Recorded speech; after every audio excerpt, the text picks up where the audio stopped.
Prabhupada said, machines have ruined everything.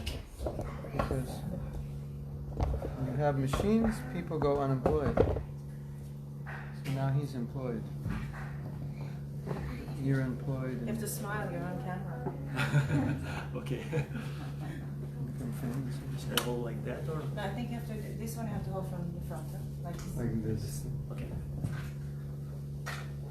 Something like Okay, I'll try.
Jagannath Swami ki jai.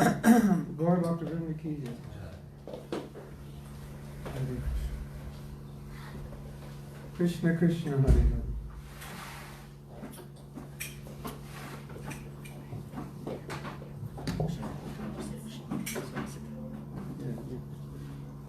We're supposed to be getting a mic stand. And then you'll be fired. Replaced by technology.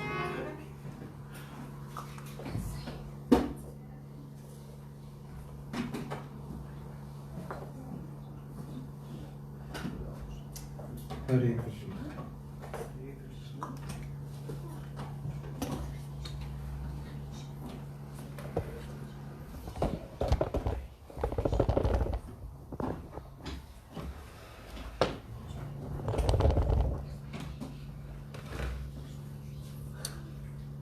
Now we can see Lord Jagannath. Kind of. Namo Vishnupadaya Krishna Prestaya Bhutale Shrimati Bhakti Vedanta Shaminiti Namane Namaste Saraswati Deve Gauravani Pracharine Namaste Sasanyavadi Pusja Charasatani Shri Krishna Chaitanya Prabhu Nityananda Shri Advaita Gadadhar Shivasari Hare Krishna Krishna Krishna Hare Hare Ram Ram. What's the topic tonight? More questions? Start off with the Gita Jayanti, something? Something about Bhagavad Gita? You want to chant a chapter? Who wants to chant a chapter? Can I read a chapter? Yes. It's just behind from the floor next to me. Can you take the harmonium to the side? Hare Krishna. What's your favorite chapter? Okay, everything's good. All problems solved. Good.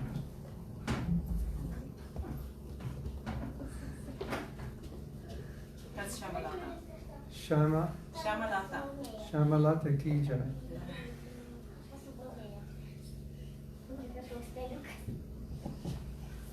I was thinking of reading the last chapter, Yes. but this print is very small. Okay, let's see what we can do.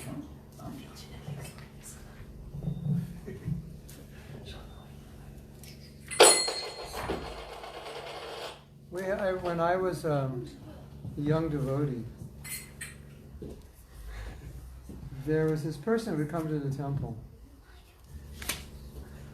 He would just come, and he would sit in the temple, and he would read Bhagavad Gita.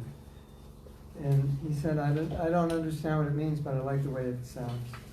I like the way it feels when I read it.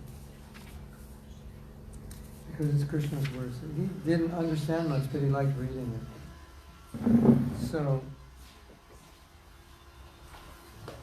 not that we shouldn't try to understand, but it's also special to read. So this chapter is entitled Chapter 18. It is Chapter 18, entitled The Conclusion, The Perfection of Renunciation. And we will begin. Arjuna said, O mighty armed one, I wish to understand the purpose of renunciation and of the renounced order of life. O killer of the Keshi demon, master of the senses. The Supreme Personality of Godhead said, the giving up of activities that are based on material desire is what great learned men call the renounced order of life, sannyas. And giving up the results of all. Does anyone know how to be on the internet but turn your phone off so they can't call? On a Samsung? Does anyone know? No computer nerds here? No? And giving up the results of all activities is what the wise call renunciation. Some learned men declare that all kinds of fruitive activities should be given up as faulty, yet other sages maintain that acts of sacrifice, charity, and penance should never be abandoned.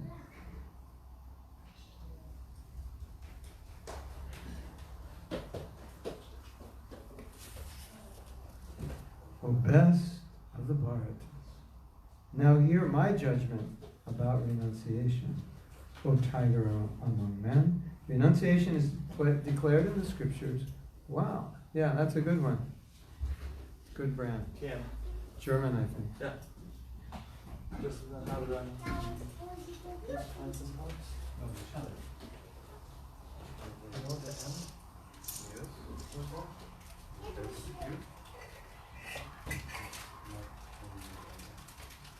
Okay. My judgment about renunciation, O tiger among men. Hear my judgment. Renunciation is of three kinds.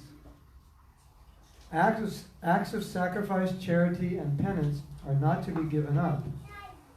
They must be performed. Indeed, sacrifice, charity, and penance purify even the great soul. All these activities should be performed without attachment or any expectation of result. They should be performed as a matter of duty. O son of Prita, that is my final opinion.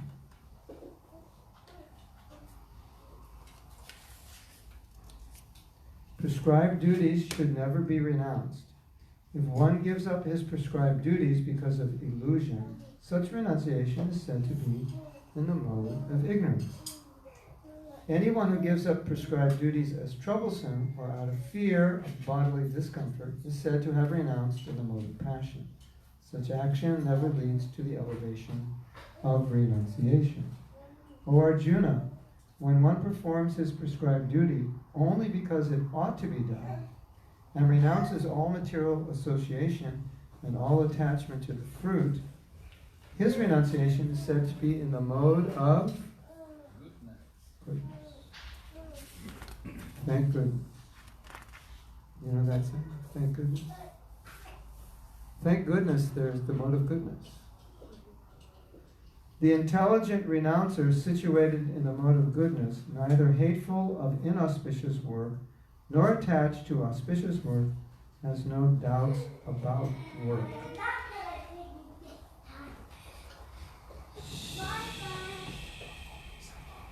Om Shanti Shanti Shanti.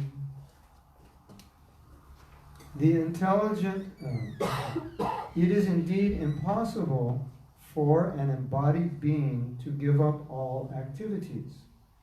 But he who renounces the fruits of action is called one who has truly renounced.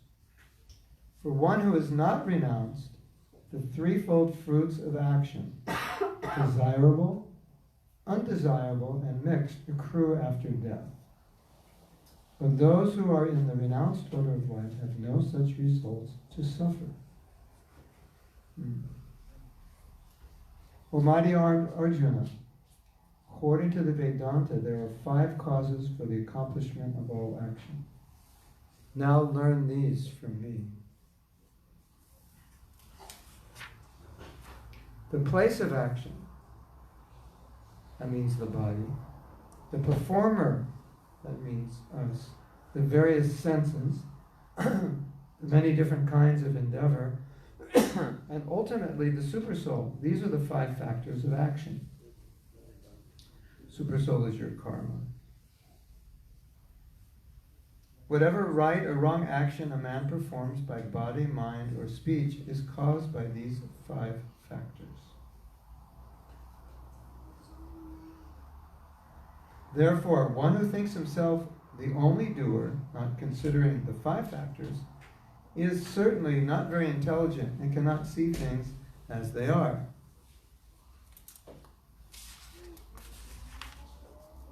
One who is not motivated by false ego, whose intelligence is not entangled, though he kills men in this world, does not kill, nor is he bound by his actions.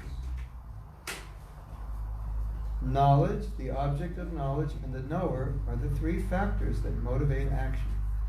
The senses, the work, and the doer are the 3 constituents of action.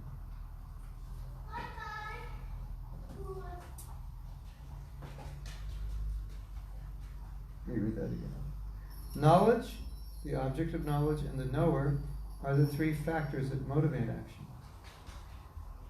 The senses, the work, and the doer are the 3 constituents of action.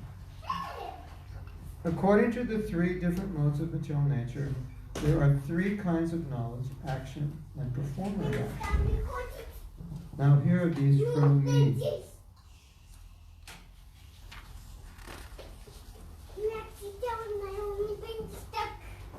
That knowledge by which one undivided spiritual nature is seen in all living entities, though they are divided into innumerable forms, you should understand to be in the mode of goodness. That knowledge by which one sees that in every different body there is a different type of living entity, you should understand to be in the mode of passion. And that knowledge by which one is attached to one kind of work as the all-in-all, without knowledge of the truth, and which is very meager, is said to be in the mode of darkness.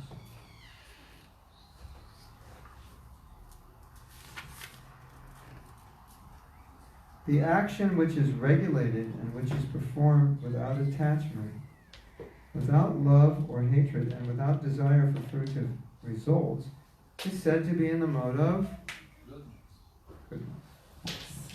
But action performed with great effort by one seeking to gratify his desires and enacted from a sense of false ego is action in the mode of Passion.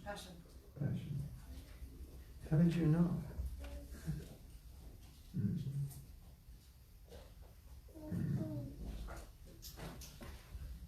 The action performed in illusion, in disregard of scriptural injunctions, and without concern for future bondage or for violence or distress caused to others, is said to be in the mode of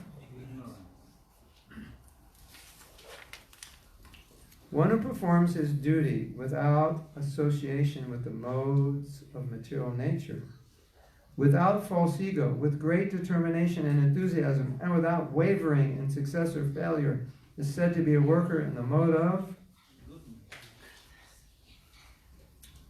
the worker who is attached to work and the fruits of work, desiring to enjoy those fruits, and who is greedy, always envious, impure, and moved by joy and sorrow, is said to be in the mode of Passion. Raja.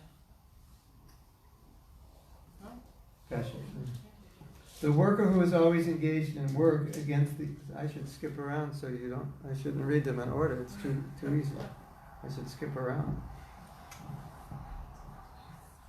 The worker who is always engaged in work against the injunctions of the scripture, who is materialistic, obstinate, cheating, and expert in insulting others, and who is lazy, always morose, and procrastinating, is said to be a worker in the mode of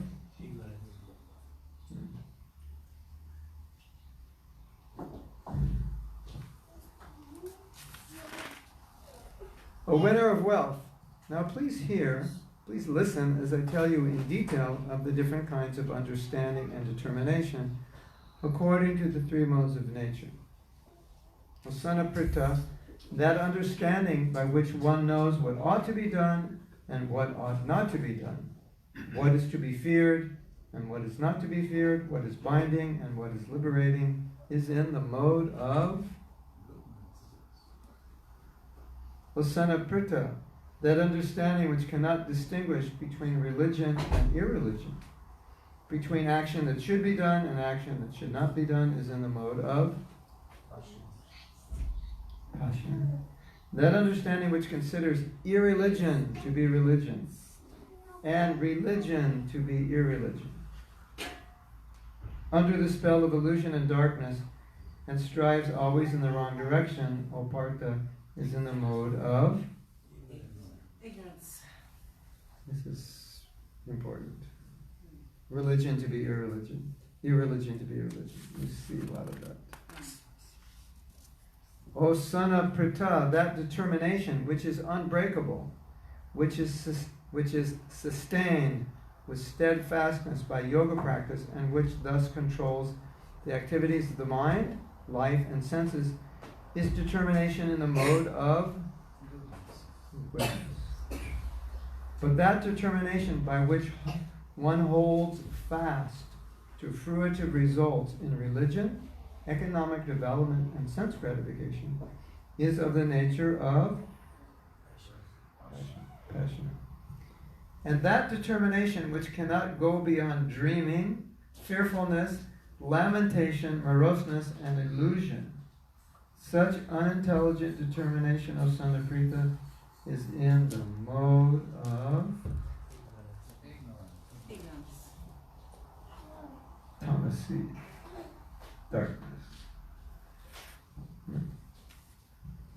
O best of the Bharatas, now please hear from me about the three kinds of happiness by which the conditioned souls enjoy, and by which sometimes he comes to an end of all distress.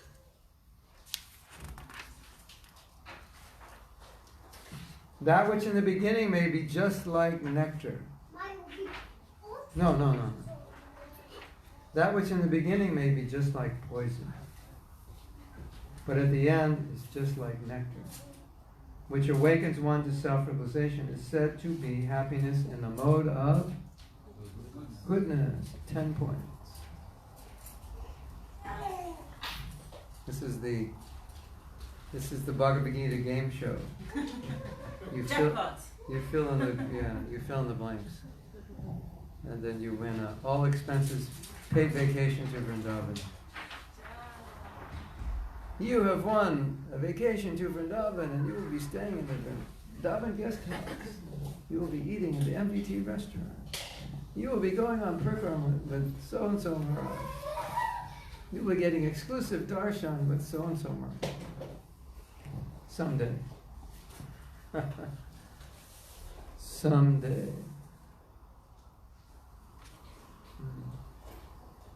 That happiness which is derived from contact of the senses with their objects, and which appears like nectar at first, but poison at the end, is said to be of the nature of passion. And that happiness which is blind to self-realization, which is delusion from beginning to end, and which arises from sleep, laziness, and illusion, is said to be of the nature of ignorance.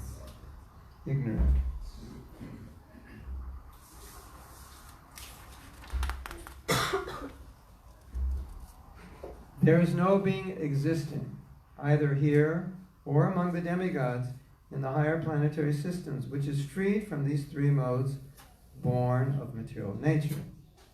Brahmanas, Kshatras, Vaishyas, and Sudras are distinguished by the qualities born of their own natures in accordance with material modes. O chastiser of the enemy. Peacefulness, self-control, austerity, purity, tolerance, honesty, knowledge, wisdom, and religiousness, these are the natural qualities by which the blank work. By which who? Who works?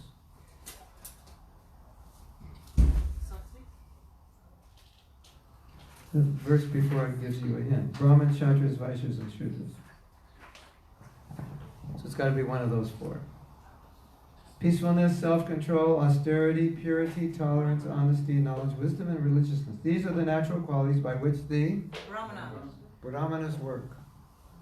Heroism, power, determination, resourcefulness, courage in battle, generosity, and leadership are the natural qualities of work for the Kshatriyas.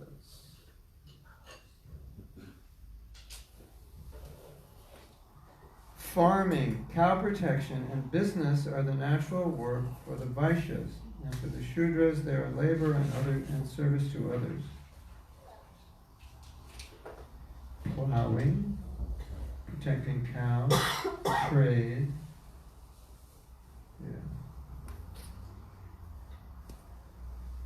By following his qualities of work, every man can become perfect. Now please hear from me how this is done. By worship of the Lord, who is the source of all beings and who is all-pervading, a man can attain perfection through performing his work. It is better to engage in one's own occupation, even though one may perform it imperfectly, than to accept another's occupation and perform it perfectly. Duties prescribed according to one's nature are never affected by sinful reactions. Every endeavor is covered by some fault, just as fire is covered by smoke. Therefore, one should not give up the work born of his nature, O son of Kunti, even if such work is full of fault. This is because Arjuna wanted to be a Brahmin. So Krishna says, you're not a Brahmin, so don't try to be a Brahmin. It's not, even if you do it well, it's not going to work. Any luck?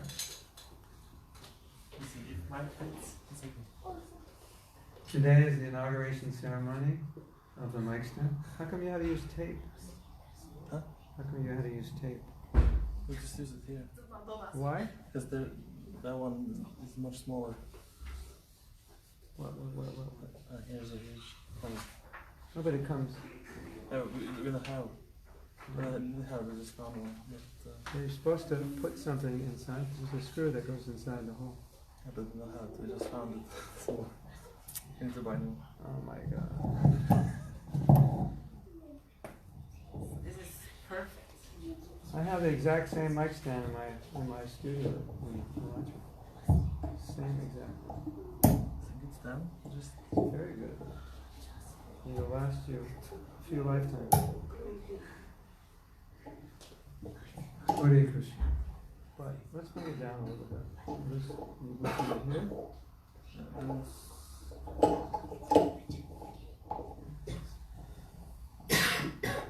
This goes like that. Then you can tighten it.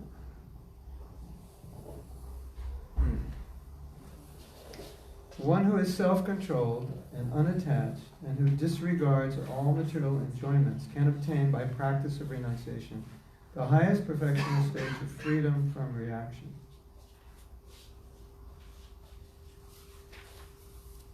O son of Kunti, hear from me how one who has achieved this perfection can attain to the supreme perfectional stage, Brahman, the stage of highest knowledge, by acting in the way I shall now summarize. Being purified by his intelligence and controlling the mind with determination, giving up the objects of sense gratification, being freed from attachment and hatred, one who lives in a secluded place, who eats little, who controls his body, mind, and power of speech, who is always in trance and who is detached from false ego, false strength, false pride, lust, anger, and acceptance of material things, free from false proprietorship and peaceful. Such a person is certainly elevated to the position of self. 10 points for Sanatana. She might win the free trip. One who is thus transcendently situated at once realizes the supreme Brahman and becomes fully joyful. He never laments or desires to have anything. He is equally disposed toward every living entity. In that state he attains pure devotional service unto me. One can understand me as I am, the Supreme Personality of Godhead, only by devotional service. And when one is in full consciousness of me, by such devotion, he can enter into the kingdom of God. Though engaged in all kinds of activities, my pure devotee, under my protection, reaches the eternal and imperishable abode by my grace.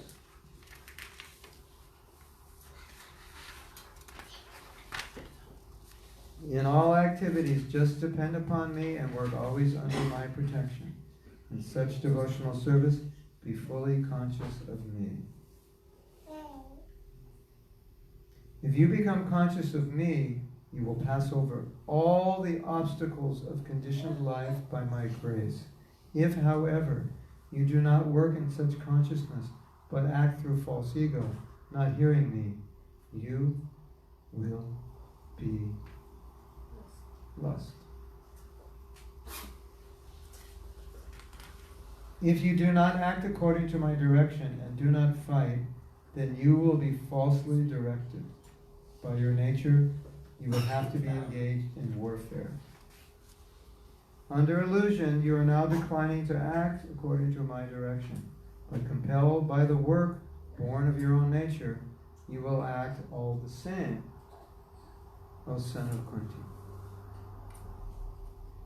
The Supreme Lord is situated in everyone's heart, O Arjuna, and is directing the wanderings of all living entities who are seated as on a machine made of material energy.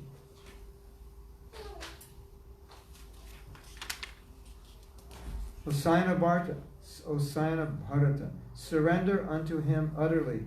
By his grace you will attain transcendental peace and the supreme and eternal abode. Thus I have explained to you knowledge still more confidential. Deliberate on this fully and then do what you wish to do. Iti te jnanam akyatam bhuyad bhuyam taram maya vimrishaita daseshena yateshasi tatavadu. I always joke, Krishna says, I've instructed you, now do what you want to do. My favorite verse. Do what you want to do. I'm following Bhagavad Gita. Krishna said, do what you want to do. That's all I do, is I do what I want to do. What's the problem? I'm following this verse. This is 1863. Your favorite verse. Do what you want to do. Krishna doesn't mean do what you want to do.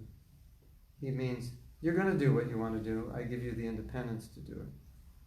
And how do we know he doesn't want him just to do anything? Because in the next verse he says, because you are my very dear friend, I am speaking to you my supreme instruction, the most confidential knowledge. Hear this from me, for it is for your benefit. Always, now he's telling him, first he's saying, you've heard from me, do what you want to do, and now he's telling him what to do, because he doesn't want him just to do what he wants to do. Always think of me, become my devotee, worship me, and offer your homage unto me. Thus you will come to me without fail. I promise you this because you are my very dear friend. Abandon all varieties of religion and just surrender. I shall deliver you from all sinful reactions. Do not fear. Just surrender. Just surrender. Just surrender. This confidential knowledge may never be explained to those who are not austere or devoted or engaged in devotional service, nor to one who is envious of me. For one who explains this supreme secret to the devotees, pure devotional service is guaranteed, and at the end he will come back to me. There is no servant in this world more dear to me than he, nor will there ever be one more dear. And I declare that he who studies this sacred conversation of ours worships me by his intelligence. And one who listens with faith and without envy becomes free from sinful reactions and attains to the auspicious planets where the pious dwell. We're becoming free from sinful reactions just by sitting here listening. O son of Pritha, O conqueror of wealth, have you heard with an attentive mind? And are your ignorance and illusion now dispelled? Arjuna said, my dear Krishna, O infallible one, my illusion is now gone.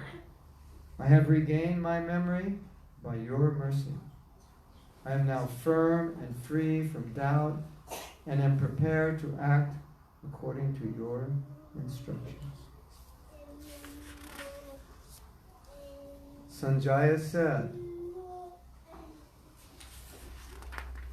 these are the last verses of the Gita here. Don't go anywhere. Bring your mind back to the present moment. These are the last verses. Sanjaya said, thus have I heard the conversation of two great souls, Krishna and Arjuna. And so wonderful is that message that my hair is standing on end. By the mercy of Vyas, I have heard these most confidential talks directly from the master of all mysticism, Krishna, who is speaking personally to Arjuna. O king, as I repeatedly recall this wondrous and holy dialogue between Krishna and Arjuna, I take pleasure, being thrilled at every moment. What's the Sanskrit for that? Odishami, I'm taking pleasure. Repeatedly, muhu muhu. Wonderful, adbhutam. O king, as I remember the wonderful form of Lord Krishna, I am struck with wonder more and more, and I rejoice again and again. Wherever there is Krishna, the master of all mystics, and wherever there is Arjuna, the supreme archer, there will also certainly be opulence, victory, extraordinary power, and morality. That is my opinion. Hare Krishna. Bhagavad Gita ki jai. Jai. How do you feel? Purified? Somewhat? Feel okay?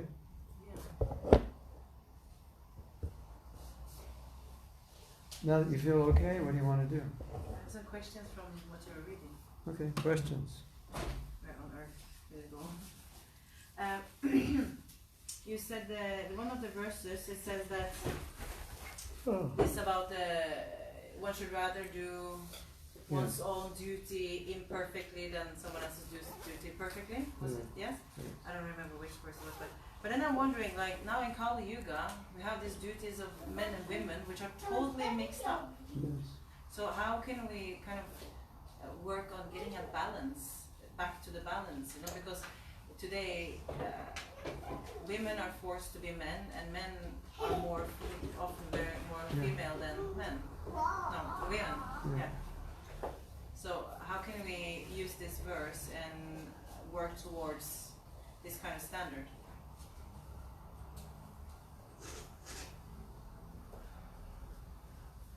It's a social problem. So the social structure is creating the problem. In the name of giving more liberty to women, it seems to have weakened men in many ways. But I think also what's obvious is that if men are not men, women can't be women. And so women would rather be women, most women would rather be women, as far as I can tell. But if a man is weak, then they're forced to become more male. And so so it's a social problem. Men are, men need to become men. I think a lot of men don't know how to be men. And also, women can work, so they don't really need men as much as they used to. And obviously the roles of male and female have become clouded. And mostly everything that men do, women do. Right? Practically, if not completely. Whereas in more traditional societies, it wasn't that women couldn't do it, but according to social conventions, they wouldn't do certain things. It wasn't about that. And so that maintained, I think it was, you could say, it maintained the integrity of the sex.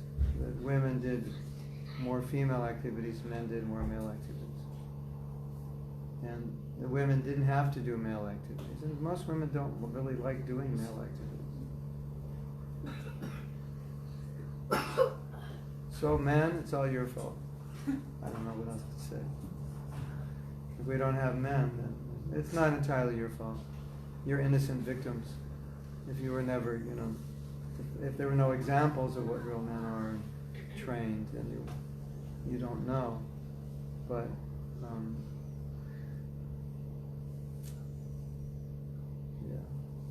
How can we kind of turn it, How are we back going to to change the it? This is, can we turn it back? in our society at least? We could say that as long as we're living in the cities, as long as we live in cities, and we don't live in communities away from this, it's much harder to change because we're being influenced by modern society, whereas if we lived separately, we wouldn't be, or we would be less influenced. The other issue, which is interesting discussion, is how were you raised, and can you change later in life? If you were raised in this culture as a woman, it's obviously different than if you were raised in India 100 years ago. You're a different person. Can you change, and if you can change, how much can you change? That's a big question, because we're talking about creating a different culture, but the obvious question is how much can we all change? how much is the culture that we were raised in ingrained within us. And the reality is a lot of it's ingrained. And realistically, we may not be able to change everything because we are who we are. Right? Are you who you are? I think so. What are Norwegian people like? How are they different from Lithuanians, from Russians, from South America? It's all, we all are who we are. So then we have this Vedic paradigm we want to develop. And sometimes devotees try to develop it more, but they find it's not easy to entirely adopt because they don't have that psyche. It was never put in them. Like I was with a devotee in India, and I said, why is the marriage rate so low in India? And he said, at the time we're little kids. It's ingrained in our mind that it's just, you get married once. That's how it works. That's not really ingrained in our mind, is it? But that's it. One chance and that's it. That's all that happens. That's not ingrained. And there's many things that are not ingrained in our culture. So then we have to learn. And of course we want to learn and we want to change the culture, but sometimes not everything's so easy to change after 30 years of thinking one way. And the other thing is, some devotees actually don't want to change because they don't appreciate. They don't think they can, or they just don't appreciate that. They don't think it would be good for them. So that's what you're running into. But you have to want to make changes and be in an environment that you can change. And be realistic about what you can change. I think there's a problem if we're not realistic about it.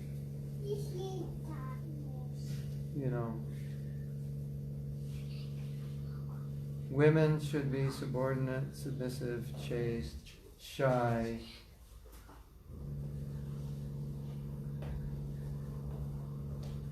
Those are the qualities that are glorified and necessary. But women are not trained. They weren't raised that way. They were raised next to men, basically. Not a whole lot different in many ways. I mean, naturally different, but indoctrination-wise, very similar in many ways.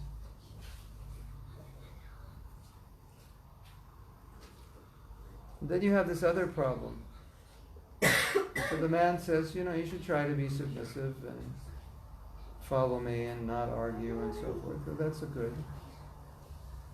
But if he is not a good husband, she finds it really difficult to do that.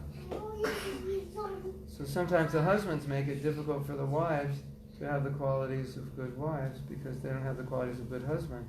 So why do I want to be submissive to this person if they're not showing that they're worthy of being submitted to? I'll be exploited, or I'll just feel that he's not doing anything on his side to make it work. And he's just depending on me. So sometimes it doesn't work for that reason. So you can't change a culture just from a woman's side. It's got to be, everybody's got to change. So that's sometimes a problem. And sometimes you look at these problems and you like Prabhupada once, when he was looking at these problems, as I remember, he was driving in the car, seeing so many degraded things, and he was just saying, Hare Nam, Hare Nam, so sometimes that's there. We want to establish Varnashram, that was Prabhupada's desire. But sometimes you look at how degraded things are and just Hare Nam, Hare Nam. Maybe that's all. But I'm not denying that Prabhupada wanted to establish Varnashram, but it's going to be a bit of work. My question is, can we actually do it? Not can we physically do it, but can we internally adapt to that simple lifestyle and more traditional roles? And I'd say some devotees can and some can't. That's what at least if we want to base it on what we've seen so far, some can and some can't.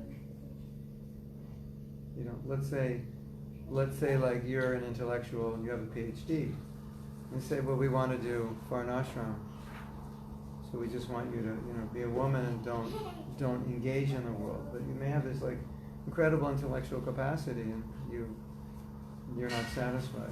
You trained your whole life. This was your dream, and it's hard to just turn it off. And you can have a very positive effect in the world, in the academic world. You might be a great scholar and really help people. So then, then we would ask the question, why would we want to even put you in that role? Maybe it's not the best thing. Does that make sense? These are, this is a discussion that requires many devotees, I think, to participate.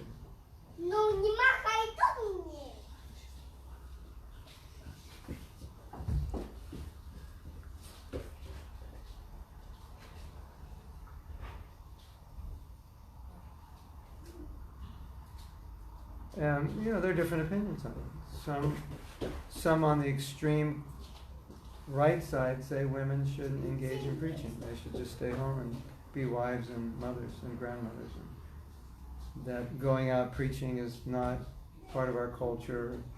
And Prabhupada allowed it before he established Varnashram, but after we established Varnashram, then that's the extreme right. The extreme left is women should become gurus. And then you've got everything in between. So, your question is going to be answered differently by different people. And it's just my observation, it's difficult to change culture. And being difficult, how much can we actually change? And, the main thing is to be Krishna conscious and go back to Godhead. So that has to be considered.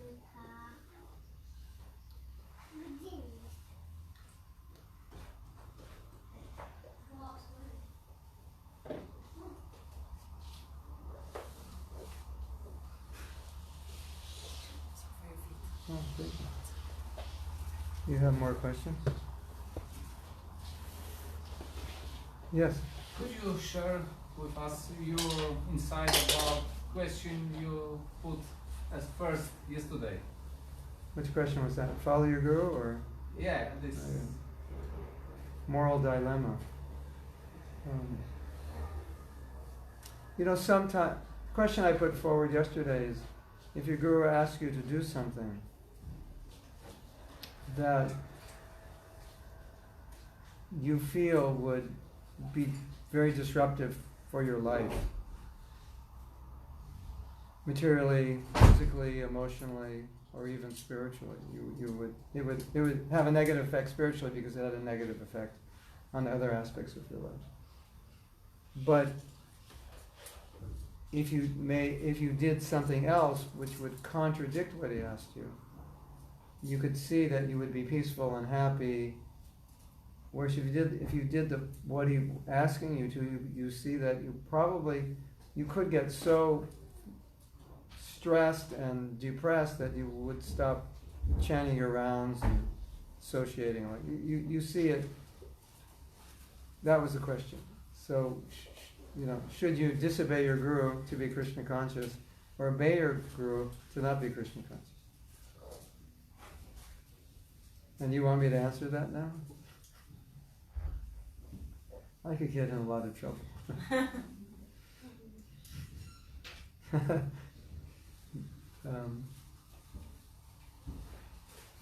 We can talk about it philosophically. I'd rather talk about it philosophically than practically, because, you can't say don't follow your guru. You can't say that. But, let me go back a little further, because sometimes these kinds of questions can only be really answered by the guru, who then sees the situation and says, okay, don't do this. I didn't know this was going to be a problem for you. You don't have to do it. And then he resolves it, which is the easiest solution. Or he's giving an instruction and say, well, if you can't do that, then do whatever you can. But, like Prabhupada, sometimes when someone would want to leave ISKCON, couldn't get along, or something that he wouldn't normally approve of, he would say, well, at least continue chanting your rounds and following the principles. Like if you can't do these things I want, at least do this. It was always, if you do that, you're a disciple. You're okay. So it made it easy because he resolved it. So even that devotee wasn't following, he said, okay, I see you can't do this, but chant your rounds, follow the principles, you're still a disciple. So easiest to be resolved by the Guru. That solves the whole problem. Then let's take it to a more philosophical discussion where you want to look at end result, where it's going to take you, doing or not doing. So in my example, you naturally say, well, are you sure if they follow this order of the Guru, it's going to be destructive to them? So in this example, yes, it will be. Like somebody's traumatized by something. They actually have emotional issues, traumatized, and the Guru is asking them to do the very thing that traumatized them. And they can't handle it emotionally. They actually, I don't know what the word is, I want to say go crazy, but they can't handle it. They become dysfunctional, depressed, suicidal. Hare Krishna. Jai. Haribol. Of course, this is a hypothetical example. And then you would think, well, they should just go to the Guru and tell the Guru the situation. But what if they told the Guru the situation and he says, still I want you to do it? Because spiritually what I'm telling you to do is the right thing. But they're saying, but on every other level, it may be the right thing, but I'm going to get the wrong result.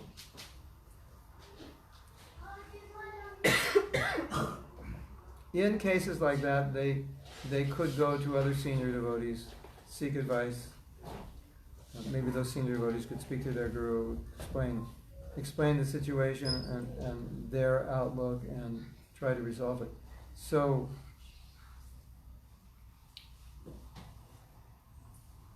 it seems that Prabhupada would deal with these things realistically. Okay, you can't. I'd like you to do this, but you can't. Okay, just be Krishna. You're going to do this. Well, at least be Krishna conscious. So, what would you do if you were in that situation? If you were confronted with a situation in which the order was impossible for you to do, and if you did it, it would be damaging for you, emotionally, psychologically, what would you do? You'd probably talk to your Guru about it, right? And if he said you must do it, then what would you do? Knowing this is going to lead you to materially a very dark place, which is going to affect your chanting. Pray, take shelter of Prabhupada, ask others' advice, what I should do.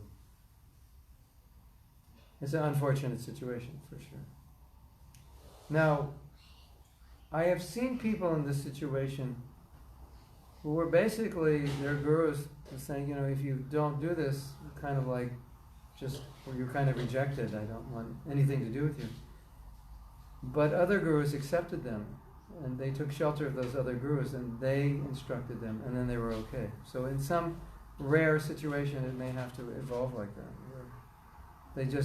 They can't do this, they know it'll be bad, and they take shelter of a Siksha Guru, and who can guide them through it. And it's not the best situation, but it is maybe, in this situation, maybe what's necessary. It's a really tough question. I mean, that's why I brought it up. I brought it up like there is no answer, because either way is not ideal. But if it's definitely sure by following this order, I would suffer. Someone could say, but it's the order of your Guru, so you'll be blessed, Krishna will take care of you. But in the scenario that I was bringing up, the person tried to follow the order, but they were not able to. And it only created further problems for them. So naturally in that situation, they want to find an alternative where they can be Krishna conscious. And I think most devotees would probably say that's what you should do. That in this awkward situation, although this sounds so strange, not following this order of your guru was actually the best thing. And hopefully your guru will realize that in the long run and accept it. If he didn't realize it before. What do you think? It's not an easy answer, right?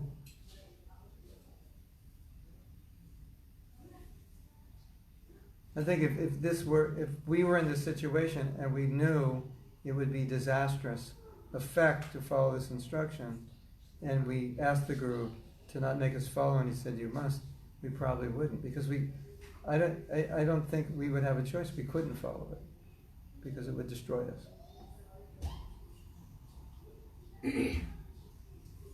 Right? Like you couldn't actually do it. Mentally you wouldn't have the power to do it because you'd just be walking into a fire and you'd be destroying yourself. I know devotees who actually have traumas from book distribution. I was mentioning this. Like I had a godbrother and he said, I can't even think about book distribution because it was so, where we distributed books was so difficult. We're being hassled all the time. People would come up to us, at the work at the airport and like push us and tell people not to take books while we're talking to them, and then get books back from people who bought the books and tear the covers up and throw the covers in our face. Welcome to America. Yeah. And I was with a godbrother maybe 10 years ago. And I was staying at his house. I was doing some work and I was staying at his house. And he told me, he said, I can't even think about that. It's like, for me, it was a nightmare. It was so hard. And so many people get out of here. And, he would ask him to take a book, get out of here. Because at the time he was distributing, there was very, very bad articles about us. So you'd approach people and they'd just say, get out of here, you cult member, this and that. So you're going through this all day. And, and it's like, I can't do this. I can't, it's just too hard. I can't do it. And the Guru goes, you must do it. But I can't. I'll go, okay, you have to do it. I can't. I'll just go out there and sit down and cry and stare at the wall. I can't approach it. What do you do? It's interesting. Of course, the politically correct right answer is just go out and try. Because that's the order. And you'll be, successful. But it's not always so easily. It's not always so cut and dry. So that's a very rare situation. But it's an interesting question. But the ultimate answer is you want to go back to Godhead. And sometimes you may have to take shelter of another guru who will understand the situation better and guide you. And that become, in our tradition, sometimes you would take Diksha, and your Diksha Guru would say, okay, you will take Siksha from this Guru, and your Diksha Guru didn't even instruct you. He just instructed you to take Siksha from another person, and that became your main Guru. So that was not uncommon, that your main Guru was not your Diksha Guru. So sometimes that may happen. Some Siksha Guru may become more important in someone's life. So that could happen. It's historically precedent. It's just not so common in this country, but it does happen. What do you think? What's your opinion? Don't live. Yeah, the answer to the question is don't live, don't die. That's the answer. Neither one is ideal. Fortunately, I've never been in such a situation. Well, almost.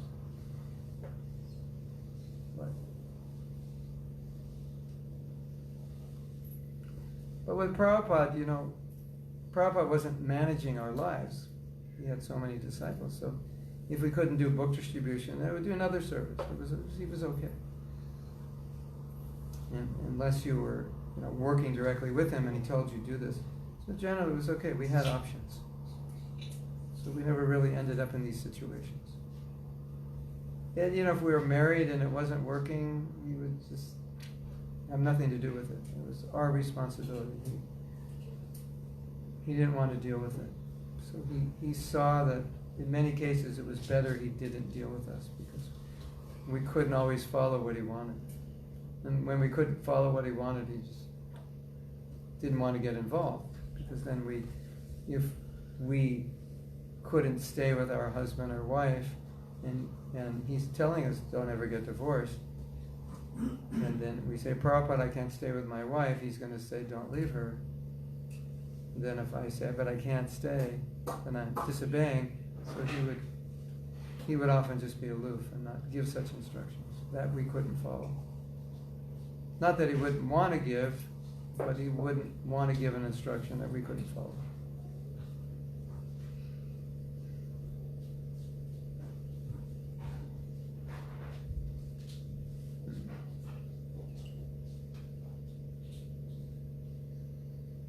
See, another answer someone would give is say, follow, you say, your guru says this, but this is you feel it's going to cause you a problem. Follow, then what would Prabhupada say? What did Prabhupada do? What are his instructions? And follow those instructions if that, in this situation, would work better for you. So I'm taking shelter of Prabhupada now.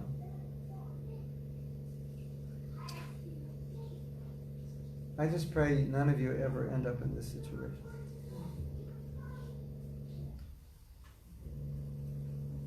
And the good thing about this situation is most gurus would understand, okay, this is not going to be good for you, so they would change the instruction or adapt in some way. Say, well, I'd like you to do this, but if you can't, I won't force you. Something like that. That would be the easy resolution of this. A lot of times Prabhupada did not tell us to do things, he asked us. Would you mind going here and opening a temple? Could you do this? And he would say, this voluntary movement, I can't force you. Even he's our guru, he's asking, would you do this? Of course, with sannyasis, GBC, temple presidents, it may be a little different because they had responsibilities, but with general devotees, would you like to do this?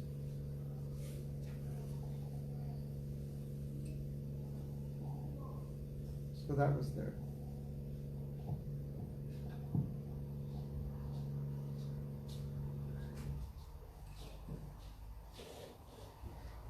Prabhupada once was asked, why did you give so many men sannyas? He said, they, what did he say? Something like they hassled me. They were bothering me, so I just gave it. They kept asking, can I do that? Bothering, I just gave it. So Prabhupada was, in a sense, very open to facilitate and adjust services, and even to the point of giving people sannyas just because they keep asking.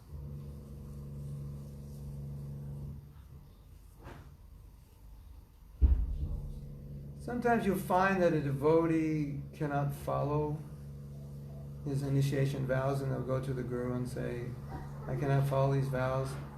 And they'll make a temporary arrangement, adjustment. Okay, chant 8 rounds, for the next few months. You get it back to 16, so sometimes you see that.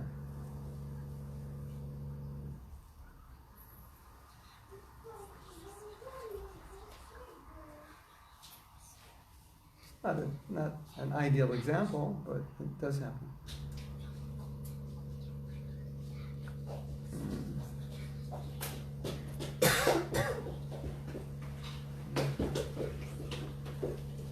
Is that okay? You want more? If I say anything more, I'll get in trouble, right? Trying to protect myself. This is the problem with this question. It's, no matter how you answer it, it's not going to be good for the devotee. It's not perfect either way. It'll be interesting to ask this question when other senior devotees come. Ask them this question and see how they answer it. I haven't discussed it with my government. Yes. I have many questions. Why is love it according to the text we were reading from the chapter? So why is it so hard to be in goodness? Because the society we live in is predominantly in ignorance, a little bit of passion, and we were raised in ignorance and passion. So it's just vibrating in us and around us. And we have to create a sattvic environment in our lives and around us as far as possible, and have very good sadhana, because that keeps us sattvic. You know, it's kind of a catch-22, because if you're passionate, then it's like if you're passionate, you're going to create a passionate environment in your life. So it's like, you know what I'm saying? It's like, if I'm in the mode of ignorance, everything in my house is totally disorganized. It's dirty. Dirty rags on the floor, dirty clothes here. Hasn't been cleaned in a month. And then you go home and you go, I can't be Krishna conscious in this house because it's so tamasic. But how did it get tamasic? Because you were tamasic. But because you're tamasic, you make it tamasic, and then it makes you tamasic. So it's like this. Right? You understand? So you have to strive to create a sattvic environment, and then now you get the benefit of living in the sattvic environment. You think, but I can't create a sattvic environment because I'm not sattvic. No, you have to. Right? Does that make sense? Yes. And the interesting thing is that Prabhupada has spoken a lot about being sattvic, having a sattvic lifestyle. He said it's really, really important. And I don't know if all devotees understand this, because we think, well, just chant Hare Krishna, that's what's important. Sattva guna is material. But what is sattva guna? Following the 4 regs, that's sattva guna. Being clean is sattva guna, right? Being austere is sattva guna. Being compassionate, humble, this is all sattvic, at least materially sattva guna. So this is a platform from which you can best execute devotional service. It's hard to execute devotional service from the mode of ignorance. You're sleeping like 10 hours a day. You know, your house is a total mess. Clothes are dirty. You know, as soon as you just clean your room, take a shower, put on clean clothes, you feel Krishna conscious, don't you? Because immediately it's not right. Yes? Is that your experience? Yes? So living in sattva guna is important. So in answer to your question, we have to make every effort to create that environment. Because it may not be natural.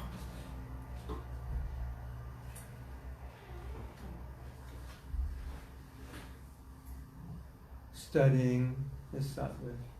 Being up early is sattva. Being respectful of devotees, these things, all these things, they affect us. You know, everything you say affects you. Everything you hear affects you, right? Everything you see affects you. So, what are we seeing? What are we hearing? And you just go outside. What are you hearing? You hear some rock and roll music. Does that affect you? Yeah, of course. You see people, looks like they're having fun, dressed up, attractive. Does that affect you? Yeah. I'm missing out. Look at them. They're enjoying. What about me? I'm just going home. You don't have to get up at 4 o'clock and chant a mantra, you know. Otherwise, I could stay out late at night and, you know, have be partying and so forth. So it's all around us. So we have to be intelligent to see through all of that. That's important. To see, you know, this is tamasic activity and this is the consequence of it. Yes, next question.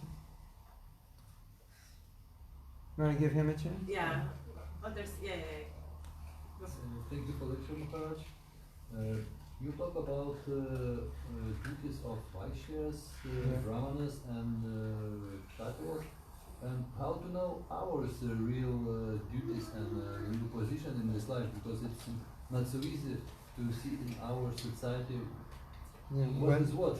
Yeah. Well, one easy answer is ask your mother. What's my nature? What did I do as a kid? Said you were always writing books, or you were always building things, or you were always playing like you were a teacher, or you always talked about you wanted to be a priest. These things come up early in life, and we don't always pay attention to them. So sometimes you just have to pay more attention. Like sometimes, in order to understand our nature, the question is asked: if you could do anything, what would you do? And if that, what you could you do it all day? And would you be happy doing that? You even like doing it even if you don't get money. You just like some people. We're having a play. Oh, I want to be in the play. Well, it's hard work and no money. No, I want to be in it. I love acting. Something like that. So, if you could do anything, what would it be? And would it be something you could do all day? You never get tired of. That shows your nature. And a lot of times we don't know our nature because society just kind of conditioned us to think, well, you got to be a doctor, a lawyer, or something to be respected in society. So we had our sights set on occupations that were respectable or made a lot of money, but we never thought about what our nature was. So sometimes you have to kind of divorce yourself from social conditioning and not worry about what other people think. I mean, who knows? Maybe you just want to clean houses. That might put you in bliss. I just heard someone tell me there's a devotee and he loves to clean. He can clean all day. He never gets tired of cleaning. He can clean 12 hours a day and he's happy. So, but in our society, someone says, what do you do for a living? Oh, I clean houses. It's like, loser.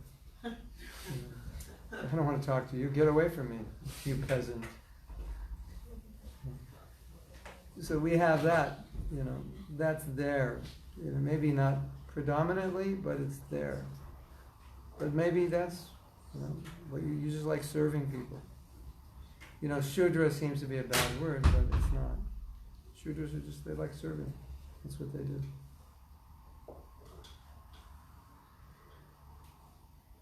So I think our nature is obvious, but somehow or other, sometimes it's just we never thought about it. So think about it more. If you didn't have anything to do, what would you do? Like your Uncle Harry just sent you a check for 100 million crowns. It's crowns? Yes. 100 million crowns. Now it's like you're set, not only for this life, for many lives. You have enough money for many lives. So what would you do? Now you can anything you want to do. You have enough money to not only not work, but whatever you want to do, you have enough money to get whatever it is you need to do it. The equipment, to rent the place or buy the place. You're totally set. Like, what would you do? Think about that question. I think, for a lot of people when we ask that question, immediately they know. But they never thought of it because they never had the money or the time. And you can, with that money, you can go back to school, and if you want to learn something, you could learn it. I always wanted to make movies. Well, now you can. You can buy equipment, you can hire people, you can do it. You can do it all now. You can go back to school, film school, learn how to make films. Yes, another impossible question. Yes. I think it is easy for you. Could you explain more detailedly, because Prabhupada generally speak about the mind, but we know that there is subconscious mind, consciousness, and superconscious, and connection with Paramatma. Could you? Well, I was with Prabhupada, and he said, he was talking about intuition. And he said, actually, there's no such thing as intuition. It's just supersoul. And so we're depersonalizing intuition. It's supersoul giving intelligence.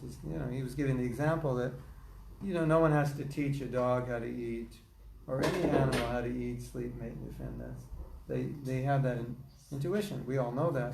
But he said that's supersoul, giving them that this is how you do it. So, That's the position of Supersoul. Also, the position of Supersoul, Prabhupada said, is to remind you of what you desired in your last life. So there's a continuity there. So when someone sent me a video where I saw a video of a boy who's 10 years old and he's got like a some kind of vegan business now. He's 10 years old. Shows him all dressed up, chef. And he's got his own business, deliveries. I think it's sauces or... I forget.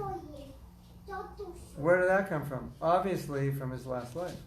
And Super Soul's saying, hey, you forgot in your last life you were like this huge chef and you had all these restaurants. So let's get back to work now. So he's 10 years old, he's got his own business. Vegan. So Prabhupada said, Super Soul reminds you of what you wanted. And then he also said that the primary reason that the Super Soul travels with us life after life is to dictate the Dhammi Buddha Yogam, to dictate how to get us out of here, to guide us out. He'll keep us here and he'll dictate how to stay here if we want it. But if we want to get out, he'll dictate that. So that's the function of the Super Soul. The subconscious mind, as it sounds, that's the part of the mind that is conditioned, and we're not conscious of the conditioning. And that's the part of the mind that's influencing the conscious mind. So sometimes you do something and you say, I don't know why I did that, or I wanted to do this, but I did that. That's the subconscious. Your conscious mind wants to go here, but most of what's happening is your subconscious mind is. And that we call that samskara, impressions through various actions over lifetimes creates these impressions. We could call them beliefs. Not beliefs in terms of faith, but we call them beliefs in terms of the subtle elements of the mind that cause the thoughts. Like sometimes you're trying to control your mind, right? You control your thoughts, and you can't. Because the subconscious programming is what's directing those thoughts. So you control your mind. Okay, don't think like this. And you don't think like that. You try not to think like that, and you're strenuously trying to control your mind because the subconscious keeps, it's like filtering up these thoughts based on your programming and beliefs. And so you're trying to change the thoughts up here, but they're coming from down here. And that's why, even though you control it up here, it keeps coming back to where you started. You ever have that experience? You're always controlling the mind, but it keeps coming back to the same point because the subconscious that's how it's programmed. And you have to change that to change the conscious mind. That's scary. But it's also good because once you change it, then you don't have to battle your mind because you've changed the way it perceives. Like Chandaka Pandit says, men should see women like mother. That requires programming because we were not raised to see women as mother. We were raised to see women as objects of sense gratification. Right? So you have to practice seeing that way, dealing with women that way. Practice. And then the subconscious programming changes, and at a certain point, that becomes your new way of seeing and dealing with women. But if your programming is women are objects of sense gratification, and you're trying to control your mind and not think sexually, it doesn't work. It's only temporarily you can control it, but your subconscious is generating those thoughts that you're trying to control.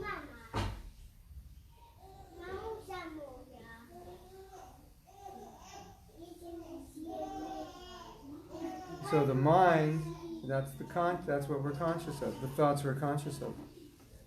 But what's really moving us is the subconscious. It's all programmed in there, and it's just automatic. Right? You're trying to do something, and you keep doing what you don't want to do. Why? It's programmed in the subconscious. Today I promised myself I'm going to get up at 5 o'clock. When was the last time you got up at 5 o'clock? Never. So your subconscious is programmed to like 5 o'clock is like midnight or something. 7 o'clock is normal, right? If you reprogram your subconscious that 4 o'clock is the time human beings get up, then you'd be able to get up at 4 o'clock. It would just be normal, right? So I always trick people when they say they get up early. I say, well, what time do you get up? They say 5 o'clock. I say, 5 o'clock's not early. 2 o'clock is early. Don't tell me you're getting up early. And to kind of reprogram it. I say, you say 5 o'clock's not, no, 5 o'clock's late. That's really late. So you reprogram it. 5 is late, 3 is early. Okay, I'll get up late. I'll get up at 5. I can do that. It's interesting, isn't it?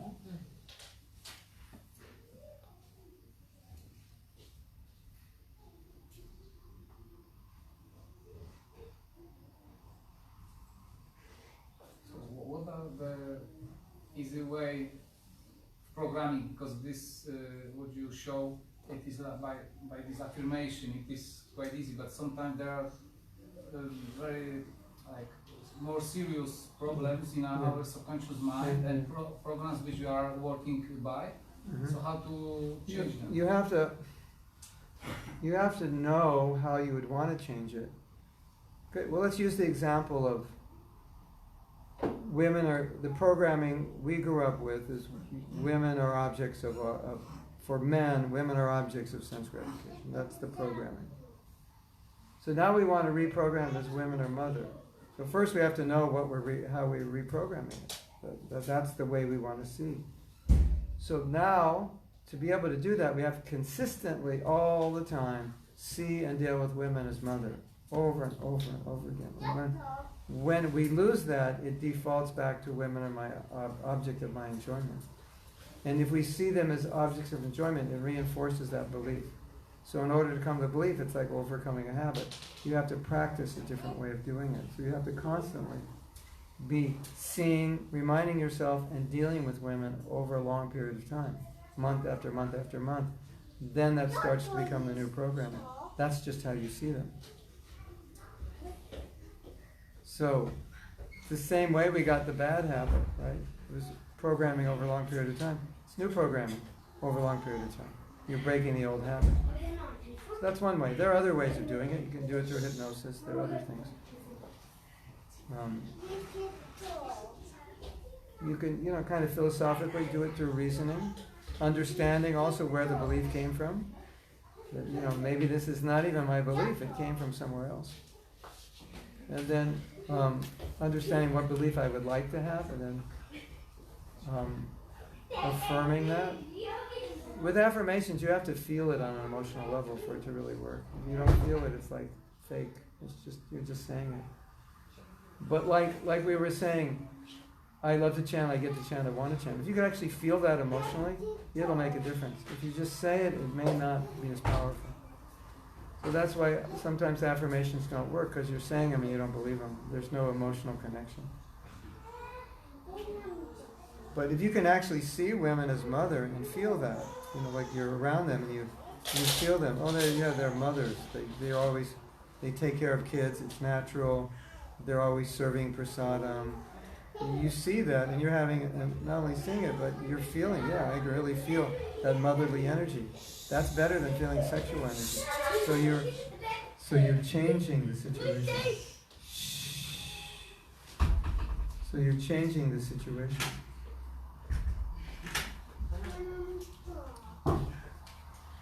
By experiencing, that experiences, that's what really makes a difference. The other way what does it feel like to see every woman as mother? You have to have that to reprogram it. And then assert that all the time, in your mind to yourself, in your dealings with them. And deal with them like you would deal with your mother. And that will become the new way of dealing. Chant japa every day like you love it. After a while, you'll love it. Approach it as something that I want to do. After a while, you'll want to do it.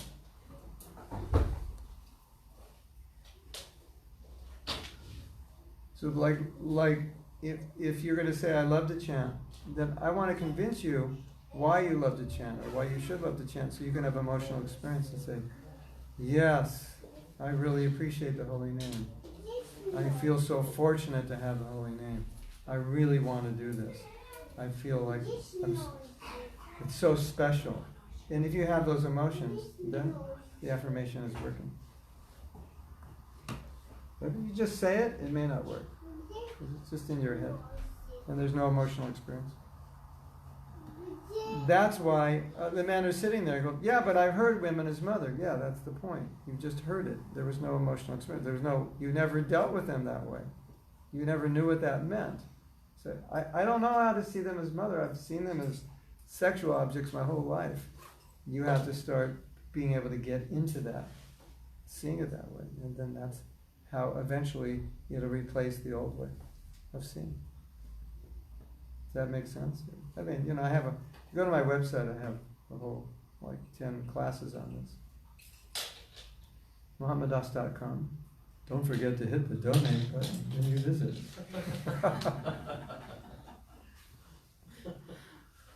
Prabhu, what should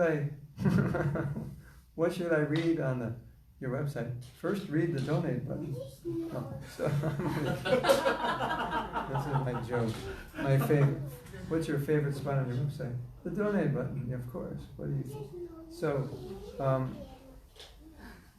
you'll click on SoundCloud, then it'll go, and there's one class, Managing Your Beliefs, I think it's called. So that gets more into this. But I think the simplest way to understand it is practicing a behavior over and over again. It just becomes a habit. And if that behavior is negative, or that's your conditioned behavior, the longer you keep practicing it, the more conditioned it becomes. And the harder it becomes to overcome it. So that's important to know. So if I have a problem, and I'm not working to overcome it, I'm reinforcing the problem every day. Because I'm just giving into it. And it becomes, so tomorrow is going to be harder to overcome it than today. Right? So I have to reinforce a different behavior, a different way of thinking. I'll give you an example in my case. Or maybe in the case of many men. Before we were married, I was a brahmachari, so I never thought about money. I didn't have to think about money. And when I grew up, I never thought about money because I didn't need it. My father didn't. It wasn't required that I work, so I never had a need for money. And so then I got married, and I was very, you could say, excessively anti-materialistic. I just thought this whole consumer society is the stupidest thing ever created, and I just never wanted to be part of it. So money, I was never this kind of person like, invest here, buy this, get more money. I was like, why? You want to accumulate all this money. But the problem was, when I got married and had a child, you need money. Right? You need things, right? Your kid gets sick, you have to go to the doctor, they need this, you need a car.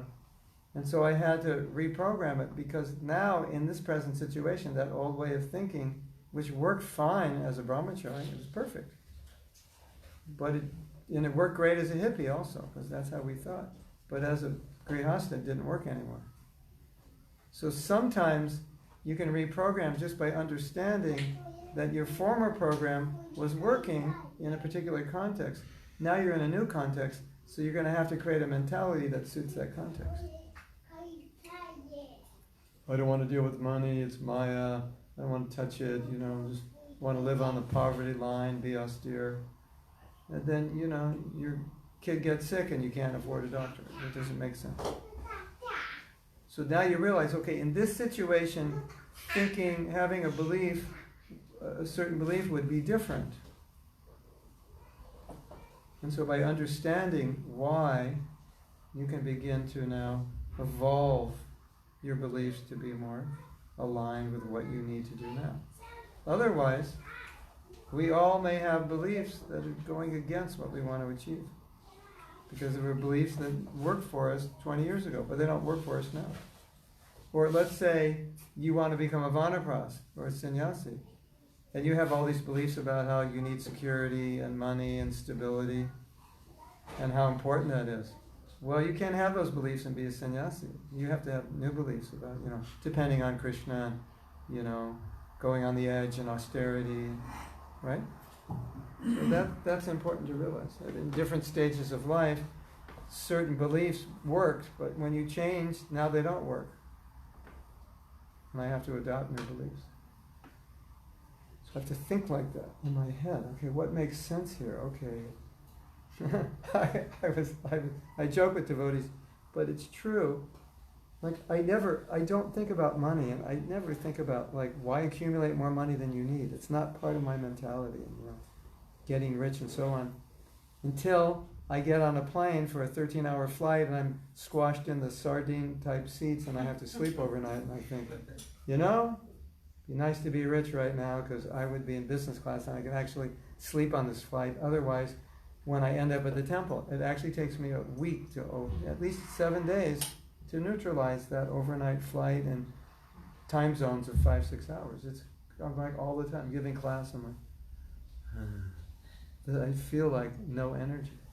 So it's funny, and I think I need to change my mentality because and I have certain things I need to do in my service, and I have to pay people to do it. And obviously, if you're going to pay them, you need money.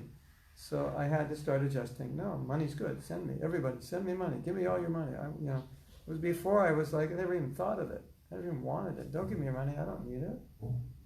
My computer is 14 years old. It's fine. I don't, that's what I used to be like. But I had to change to adapt with the needs. So, I would always think, first class, that's like waste of money and, blah, blah, blah. And now sometimes I think, I wish I were rich because I would buy a first class ticket on this overnight flight, this 16-hour overnight flight, or I'm going to end up as a vegetable when I get there.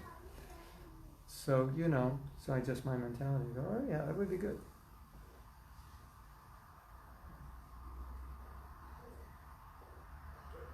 Does that make sense? Yeah. So the bottom line is, if you want to achieve something and you're not achieving it, it may be because your beliefs, your thinking, your consciousness is not lined up with what you want to achieve. You're like in an older state of consciousness. Now you're trying to achieve something that you never achieved before that requires a different consciousness, and you don't have it. And that's why, even though physically you're trying, you don't succeed because you don't have the psyche to do that, and you don't realize it. And then you have to think, what kind of psyche, what kind of belief would I need to achieve this? What kind of faith would I have to have? What kind of Krishna consciousness would I have to have? Everything. And then you start to realize, oh, that's why I'm not achieving this. That's why this problem keeps happening, because this is how I think. So that's introspection for you. Yes? Question? Yes. For us here in Oslo, as a growing yatra, what kind of advice can you give us? Love one another. Smile on one another. Don't judge one another. Appreciate one another. I have a very strong feeling that the most important thing any community can do to be successful is to be this amazing community, loving, open, compassionate, not judgmental, accepting, and of course spiritually strong, but just have these amazing relationships. And Krishna will shower his blessings on you. And people will come and they'll feel it, and they'll see, and you will learn to treat one another with great respect and appreciation, and you'll treat everybody that way, even the guy who walks in with his shoes, because that's your new culture. And he'll feel it. And he'll thank you for being so gentle and nice. And I can see you're all like this, and nobody is going to come here and feel like that's another religion that's judging us. And so, being able to get along, being the kind of person that can get along. These are important things. Because it plays into the question we were answering earlier today. Well, if I'm just Krishna conscious, then everything will happen. Yeah. There's a lot of Krishna conscious people that don't get along well with others. So it doesn't just happen. Maybe on paper it should happen. But you know, a lot of times you have to learn how to get along. There's things about yourselves that may inhibit your ability to get along, and it degrades the culture here. So I may not be a humble person or forgiving person, but I better learn to be one if I want to be a contributing member of a healthy culture. Well, Prabhu, can you do the service only if I'm in charge? If not, I'm not going to serve under anybody. I'm an old devotee. You want to eliminate those kinds of mentalities from the culture and create a new culture. The older devotees do the most menial service. That's the new culture. The older devotees, they're the ones who cut the potatoes. No, they're the ones who peel the potatoes. That's, you would give that service to new people. No, that's a culture. That's a culture shift. Create a new culture. Old devotees peel potatoes. You can do that if you want, if you think it's a good idea. But some temples have that culture. I like it. But no one asked me to peel potatoes, but I would do it. I think it's good. Clean, I like to clean. I was in a temple, Vaisheshika Prabhu was there, and after the program he was cleaning the temple room, and everyone's like trying to help him. He goes, no, I like to clean. Let me clean. That's a nice example, that even though you're a guru and your disciples are there, you want to clean. So. She asked the question and she left. I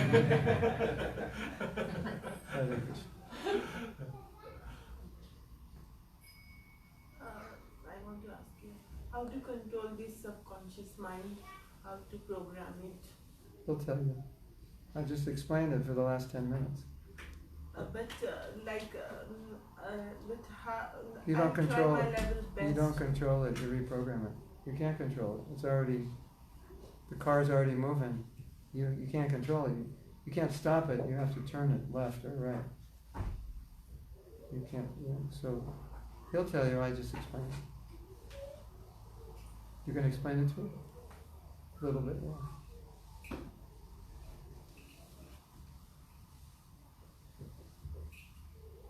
You have to see what's in your subconscious mind first.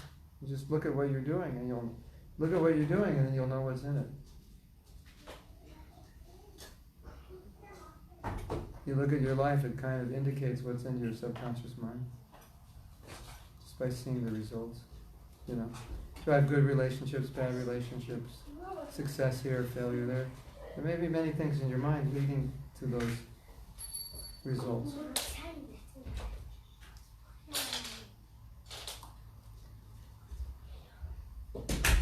Well, understand what's in it and understand what you would like to create. What would be better? Your eyes are not.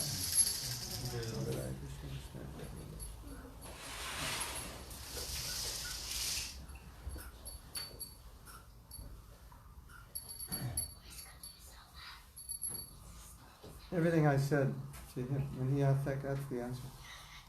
But you can go on my website. You go to SoundCloud, you just go on my website on the bottom, you hit SoundCloud, and then you look for Managing Beliefs. There's lots of lectures. The thing is, we have beliefs we don't even know we have. When you start looking at your life and how things play out, and they go backwards, and ask yourself, well, if this keeps happening, what would I have to believe for this to happen? Like, some people say, everything I try to do fails. Okay, maybe that's your karma, but maybe that's being created by what you believe. Like I could never succeed. Maybe when you were a kid, your friend said, oh, you'll never succeed. And that idea got in your head, that I can never succeed. And that's why you fail all the time, because it's in your head. And so you have to fail because you already believe you will. It won't make sense to succeed because you have the idea that you'll always fail. Strange, isn't it? But it works that way. And it could have just been one person said, oh, you'll never succeed. And as a result of that, you keep failing because that idea got in your head. Sometimes it's that simple. So, if something like that's happening, you think, well, maybe it's the way I'm thinking. Maybe I'm believing. I can't do this, or it'll never be this way. And the only way to disprove that is to start to think a different way and see what happens. Like sometimes we say, I could never do that. Well, that's just a belief. Because most of the time, when we say I can never do that, there's no way to validate that. Because most of the things we say we can never do, we've never tried. So how can you validate you can't do it? So it's just a belief. You ever see somebody on YouTube and they're doing something, playing piano, like you go, I could never play that one. How do you know? You never played piano before. How do you know you couldn't play that one? It's a belief. Does that make sense? I could never do what you Prabhupada disciples did. Yes, you could. But you have to think you could before you can. I could never chant 64 rounds. You could. But if you think you can't, you never will. Right? So every time you say, I could never, just stop yourself and go, oh, there's another belief popping up.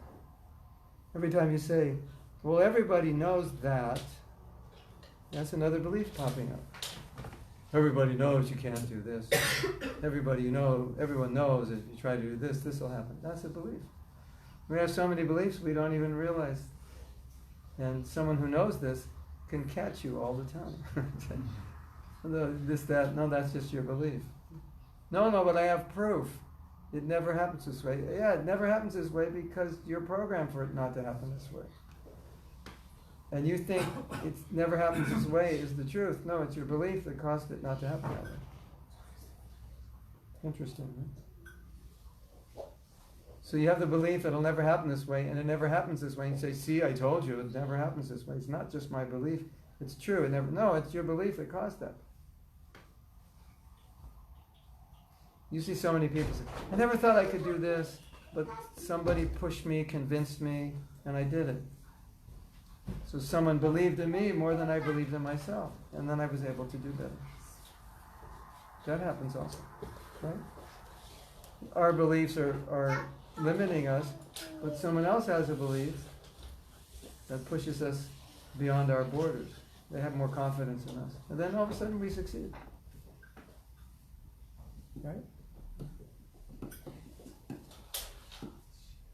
Yes?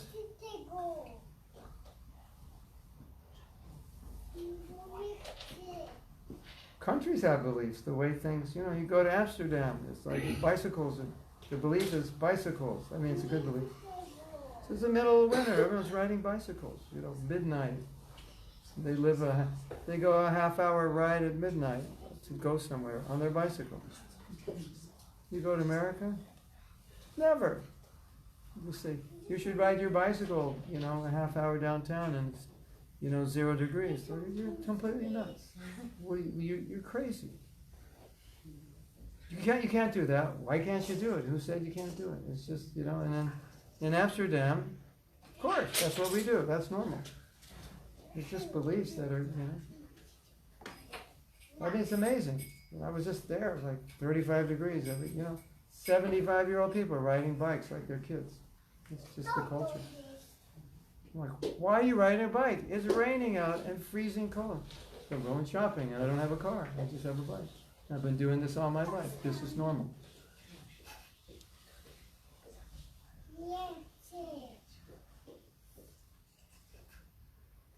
If my wife had to go shopping, she said, can I use the car? I said, no, ride a bike. I better run out of the house before I hear the answer. Because it's not our culture. And then my wife's from New York, and in New York, everywhere you go, nobody drives a car, they walk. And then they take the subway and they walk. So I'm with my wife, and it's like freezing, like 5 below. Okay, we're going out here. I go, where? I go, it's like 5 blocks this way and 3 blocks that way. And that's where I grow up, we don't walk anywhere. What to speak of, it's that cold. And for her, it's just normal. Oh, that's what we're doing. And midnight and it's weird and we're gonna get attacked. And, no, I just grew up there. It's like no problem.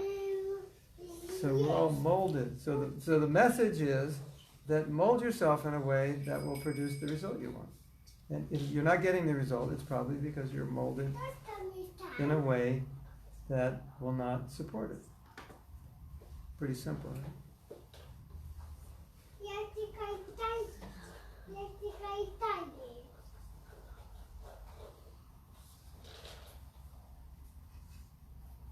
How to become aware over all these beliefs? Maybe you said I don't know. By looking at your actions. But maybe you're not aware of your actions? I mean, is it okay? Well, some actions are kind of obvious. And how not to become offended if Like- someone points out your... Okay, how about this? You're never on time, even when you have time. Right? So then you ask yourself, well, what must I believe if I'm never on time, even when I could be? Then you have to figure, well, like, I don't want to waste time, so, I have a million things to do, so I'll just get there a little late, save 5 minutes here or there. Or you could think, well, I don't really respect the person who's doing the program because I come in late. You could think, what is it? Do I disrespect? I just want to do more, and that's why I'm always late, or I never had any concept. It's like, or maybe it's like, I never had any concept of time. I remember when I was growing up, I was always late to class. That was just my programming that I felt like that's just okay. It could be a simple thing. It's okay to be late. So now I know, I have some belief that otherwise I would be on time at least most of the time, not be late 100% of the time. So you go back, you look at the action, you go back, what would I have to believe to always be late? And then if you change that, all of a sudden now you're not late anymore. It's amazing. It's that simple. Change the belief, no, I respect the people who are going to be at the meeting, I respect the person who's going to, so I realize it's a lack of respect. And so I come to meetings 5 minutes early out of respect for everyone. I've changed that mood, and now I'm always early. I always leave, 15 minutes earlier than I normally would, and I always get there 5-10 minutes early because of respect, so I just shifted it. So that's how I trace my belief, by seeing my action. Simple thing, doesn't have to be a big thing. In Norway, there's a culture of being on time and a little bit early. I grew up with that, but then I lived in Denmark for 9 years. And Danish people are constantly late. So I used to be the only one sitting there, waiting for people to arrive. So I had to change my belief. Yeah, being Maybe late not is better okay. to become late. Yeah. And now? Now you're back to... No, I'm still late. Yeah.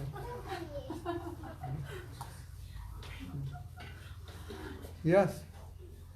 I have a slightly maybe different question. How important is to study or observe human psychology in Krishna consciousness? Other psychology or your own psychology? Or both? Both. Yeah, well, I think it's very important to understand other psychology so you can know how to deal with them. Like if I want to help you, I may have to push you a little bit. But I don't want to push you so hard that it backfires. Or I may need to understand more about you and your nature and personality. So definitely it helps to understand a little bit about people and their nature and what makes them work. But not everybody's interested in learning these things. I'm interested, so I learn them. So a lot of times when people come with problems, I understand the problems because they're typical of a certain mentality or an emotional state, and I understand it, and I can ask them questions about it that would reveal that I understand it, and I understand solutions. So as a coach or a counselor, it definitely helps to understand other people. It definitely helps to, just like here, we just understood one example. It helps to understand why I'm always late, why I'm always this, why can't I do this, why do I space out when I chant. Why, but there's, you go back and you start to understand more about yourself. I was mentioning the other night how, why does something trigger you? Why do you get upset? Just understand, go back and say, what is, I get upset in this situation. Why? It's because I need this and that. Okay, that's your nature. But you don't really need it. You just think you need it. And because you think you need it, it's causing problems. For yourself, you're getting upset. So, understanding these things can make a difference because you're just trying to control your mind and senses. And by understanding your own psychology, then you can better control your mind and senses. Like some devotees say, well, I just tell my mind this and then I can chant. What's that all about? I tell my mind, it's okay, in 2 hours we'll get back and we'll talk to you later. Just leave me alone for 2 hours. And then my mind's like, okay. So you're playing tricks with my mind. So I'm understanding, this is how my mind works, so I just like, okay, you play tricks with me, I'll play tricks with you. But I've found it can be of immense value for dealing with certain problems that people otherwise wouldn't overcome. And I have, 15 years of doing forgiveness workshops, like over and over and over and over again. So I see just helping people understand things and helping understand why they're holding on to resentment, what their nature is, why they can't be compassionate and empathetic and put themselves in the position of the offender and like that. That's really amazing how it can affect them. And Yes. How question? How? Okay. How to question? How to understand?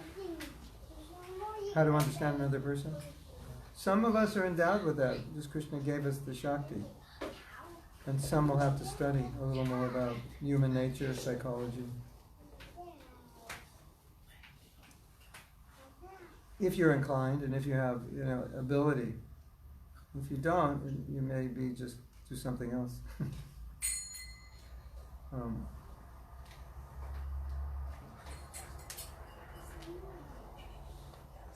maybe become a pure devotee. It seems that Prabhupada understood everybody. Because he always gave different answers to different people.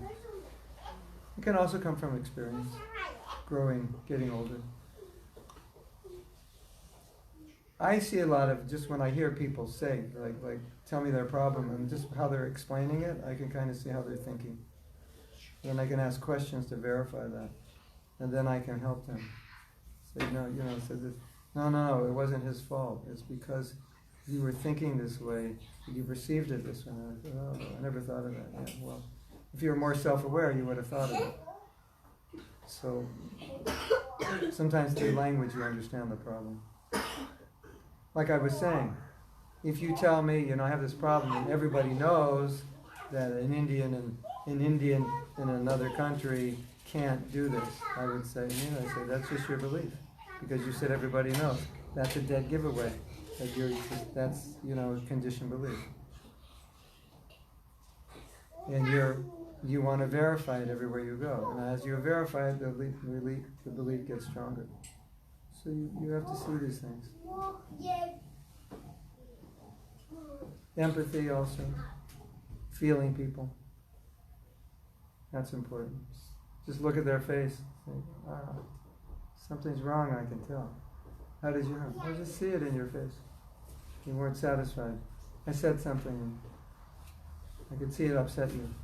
Something like that. So, being more sensitive.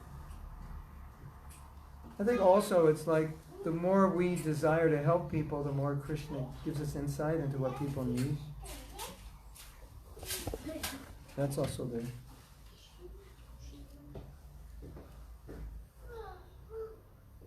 But not everybody is going to be expert at everything. So it may be something you can do and maybe not.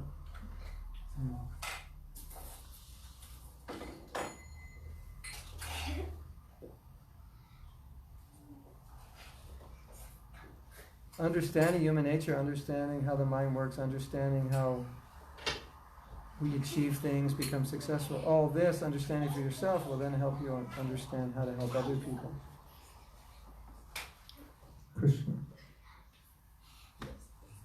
Do we go too long, or we want to keep going? Another 3 hours or something? Yes. Yeah. Okay. I have a more technical question connected with today Jayanti. Yeah. It is said in Mahabharata that grandfather Bhishma, he was after being wounded in the 10th day of on the battlefield, he was laying 58 days till he died. He was waiting for change of Planet? sun going on the northern hemisphere, which is 21st of December. So that means that 68 days before battle started and Gita was spoken. On that calendar, but it may not correspond to our calendar. Yeah, therefore I want to explain it because could you explain about this, because it is like little. You want to know? I'm not sure. I can explain. You want to know technically how that happened? No, because today is Gita Jayanti, day of. Oh yeah. Technically it should be 68 days before 28th of Yeah, I can. 1st of December. I can't explain. You need a astrologer. They usually But it's not that important. But it's not so important that we know the details. Yeah, that's just Detail, yeah. Information. Yes. Yes, in last question you say when Sanjaya talked with told about when talk these two great souls and his feel ecstatic and Yeah. this hairs standing up. Yes. What should we do for in ours? If you don't feel that, you mean? Yes. Cry. I'm so unfortunate. I read Bhagavad Gita and I fall asleep. And Arjuna, his hairs are standing on him. Yeah, just cry. Cry and pray. Keep reading. Praying, hopefully someday. If it doesn't help. Just be patient. It may not help right away, but don't give up because it doesn't work right away. You know, we have to accept that we're overcoming a lot of lives of conditioning. So it may not always happen right away. But at least we have Bhagavad Gita. At least we can relish something, so it's better than nothing, right? Maybe my hairs won't stand on them, but it's pleasing to read. Right? You know the story, this Brahmin was reading Bhagavad Gita, but he was blind, so how could he read if he was blind, but he was crying? And Mahaprabhu said, you can't even, or maybe he wasn't blind, but he didn't know how to read. He said, you don't know how to read, why are you crying? He said, because I'm just thinking Krishna was driving Arjuna's chariot, and that makes me cry. And Mahaprabhu said, you are the real student of Bhagavad Gita. So, you can meditate on that, you know, just something about Bhagavad Gita that, well, this is an important point. In Krishna consciousness, not everything is going to excite you, and not everything is going to produce an emotional experience, but some things will. So maybe there's something in the Gita that just strikes you. So focus on that. You know, I really like the verses when Krishna's comparing himself to the best things in nature, you know, because I like nature and I really get this vision and so on. So maybe that's the part you need to focus more on. Or I really like philosophy. I like the verses that are more philosophical. Or I love the chapter Universal Form. It's so dramatic. I love drama. So, you know, hear things, read things, do things in Krishna consciousness that specifically stimulate you. Right. I just have some feeling inside. I don't feel very excited with this. About anything. I feel it's my duty. Well, that's there also. You're excited about gulab jamuns, right? Something. I don't know. You don't get excited about anything? No. then do it as duty. Maybe that might be your nature. You're just you're more dutiful. And then, if you don't get excited, don't worry about it. I don't worry about that. I just know I have deep feeling inside. It is my duty, and I must do that. Yeah. I must That's read okay. Bhagavad Gita. I must came in the temple and do something. That's okay. But 50 years from now, if you still feel that way, something's wrong. For now, it's okay. Because it starts that way. So I wouldn't worry about it too much now. In 50 years, if your hairs aren't standing on end, then there's a problem. In simple answer. It might be some progress in that. Hopefully, yeah. There will be progress. Maybe not hair standing, but appreciation. Definitely. Hare Krishna. What else? I mean, if you've been practicing, say also practice for 15, 20 years or more, but like friend of Krishna practicing. So if they have lost the faith in the process, how can we, maybe they were around, gurus fell down, or they were, like they lost kind of Well, I think hope to find a guru or hope to... I think one way that a lot of devotees gain faith in the process is by associating with older devotees, because they see through the older devotee that the process works. Because the older devotee at one point was just like them. We don't have that many. Yeah. Or you go to Mayapur, see them, or online, or hear some amazing lecture. I think it's important, and you all know this, but it's just important to remind you, or maybe you don't know this or don't believe this, but we were all just like you, struggling to become devotees. But over the years we took to the process and it worked, and so that gives faith. Don't think we were born incarnations.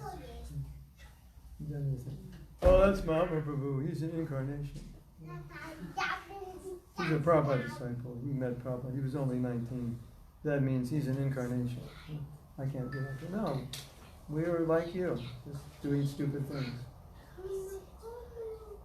Like everyone else.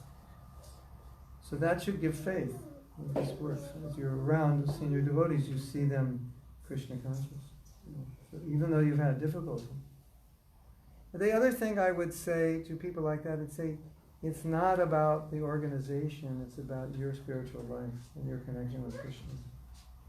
So you have to separate that relationship with the organization, because the organization may not always be so great, but your relationship, despite the organization, in spite of it, despite of it, it's your relationship. And you don't want to hamper your relationship because something bad happened 25 years ago. That would be unfortunate, right?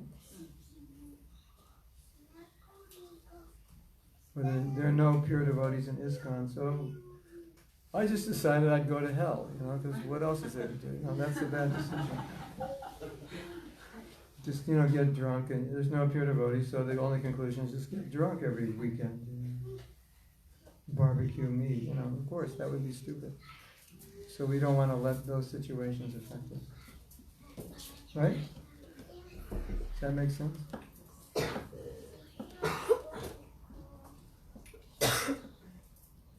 But you can gain a lot of faith by associating with advanced devotees.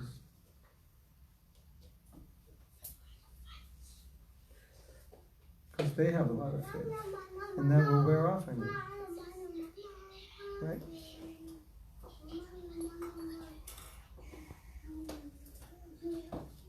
And Krishna Karshani says, in regards to male-female roles, what does it matter? Prabhupada engaged everybody. Some people think it matters. Some people think it matters a lot, and some think they should engage everyone according to their abilities. Controversy. This is such a controversial topic.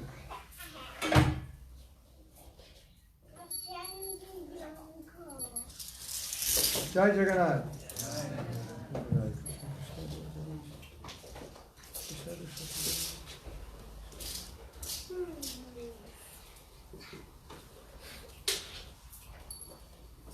there's, don't ever let Maya convince you that there's not a good reason to have faith in Krishna consciousness. Because without faith, then we're only going to have faith in the material world and material energy. And that is a dead end. Right? So faith is very important. Prabhupada came to give us faith, came to convince us that Krishna is God, and the Vedas are absolute. And if we don't have faith in that, it means we are placing our faith in something else. Some limited person's view of the world, or our own view of the world. Right? That's what it means. It's not that you're going to lose faith. Faith will be there. It'll just be redirected to something else. I don't have faith in Krishna. Does that mean you don't have faith in anything? I don't have faith in anything. Oh, you have faith that you don't have faith in anything? You can't remove faith. I have faith. Oh, you have faith in nothing, I guess, right? Yeah, I have faith in nothing. That's faith. You can't be without faith. Shraddha-maya, the living entity, is made of faith, full of faith. So if I don't have faith in Krishna, it means I have faith in somebody else. And that's what Prabhupada, when he went to Moscow, that's what he said. You have faith in Lenin or Marx, we have faith in Krishna. Same principle. So, what do we do now? Take prasadam. Wow, what a beautiful idea. One question. One last question. So, like, as today also I was discussing with Snehal Prabhu, like, we have dual personalities. When we come, like, before coming to ISKCON, it was like, whatever I am, I was, like, with others also I was the same. But now after coming to ISKCON, it's like, when you are associating with devotee and all, even if there is no mistake from my side, still I say sorry. But when it comes to dealing with outside, we become so angry quickly. Even if it is my mistake, I still try to prove that no, it's not mine. Schizophrenic. So it's like dual personalities that we develop gradually. Well, the goal of Krishna consciousness is to integrate Krishna consciousness into your life. Like I often joke that the Bhagavad Gita was the first Krishna conscious corporate program because it was spoken in Arjun's office, the battlefield. So it shows that it was meant for incorporation. Okay, we're fighting a battle. This is not sadhana. This is not arti. This is your varna. This is your dharma. So if you understand that what you're learning here, what you're getting here, which is so good, and you're saying how much it's benefiting you, you're supposed to take that out and realize, and I have to do that everywhere. That's what Krishna is teaching. Like if Krishna says you shouldn't be angry, well, he does say that. You should strenuously try to control anger and desire. That's the verse. So we know he didn't mean just at the temple. Don't get angry with the devotees. But it's okay to get angry with other people because they're just other people. But these are devotees, Hare Krishna. And those are just other people. So what does it matter if you get upset with other people because they're not important, but devotees are very important. But that's not what he's saying. I mean, there's some truth to that. The devotees are very important. And ordinary people tend to be ordinary. And there's many ordinary people and there's not many devotees, especially great devotees. And the greater they are, the more valuable they are. But when Krishna says don't get angry, it's an instruction for all places, all times and circumstances. And so once you understand that, it's going to be easier for you. And then you realize your challenge now is to take what you're getting here, you take that energy you get when you're home reading Bhagavad Gita, and now integrate and incorporate 24/7. That's what Krishna is teaching. And that's the hard part. Easy to do it here. hard to do it out there. So that means the real challenge is out there. The real challenge is not here. Because if you act the way you do outside here, you'll stand out, and everyone will say, "What's wrong with you? Why are you doing that? You can't do that here." But out there, you'll fit in. So that's the challenge. You know, and a lot of times in the beginning of Krishna consciousness, we don't understand it. We think Krishna consciousness is a spiritual practice. Like you go to the temple, you're all spiritual. You see the arti praying, then you go out in the world and you're vicious. You know, back to my normal self, whatever that self is. Could be vicious or angry or whatever, competitive. But that's not what Krishna's teaching. He's not teaching that there's two worlds. You don't have two lives, you only have one. Yeah. And that's the meaning of integrity. Integrate your spirituality into everything. That's the teaching. It wasn't meant to be any other way. Krishna wasn't teaching a bunch of monks on the top of a mountain. He was teaching a warrior how to fight in a battlefield. So practical. Does that make sense? Yeah. No disclaimer. This verse is only for the temple. If you're not in the temple, you don't have to follow this verse. No disclaimer like that. Strenuously control desire and anger. Parenthesis. Only at the temple. No. Parenthesis. Only with devotees. Only when you feel good. No, none of that. Everywhere. Is that okay? Yeah. All right? You want to take prasadam, or what do you want to do? You want to do kirtan, or? I invite everyone to come for the morning program in Jurgen Linus' house tomorrow morning at 9 o'clock. It's possible to take a boat. Yeah, have a kirtan on the boat. Then we'll pick you up from the boat. We'll have a great time. We had a great time this morning. You all missed it. I feel so bad for you. I was crying all morning. You didn't come. We had a great class, a great discussion, great prasadam, great house, great view, great snow, everything. They have snow up there. If you like snow. It was all great. So you're all invited for another great morning. And Sunday feast. And Sunday feast. Both, why not? We'll take the boat back. You can stay out there and then we'll take the boat back and have kirtan. So. Yes. Okay, thank you. Hare Krishna. Srila Prabhupada ki jai.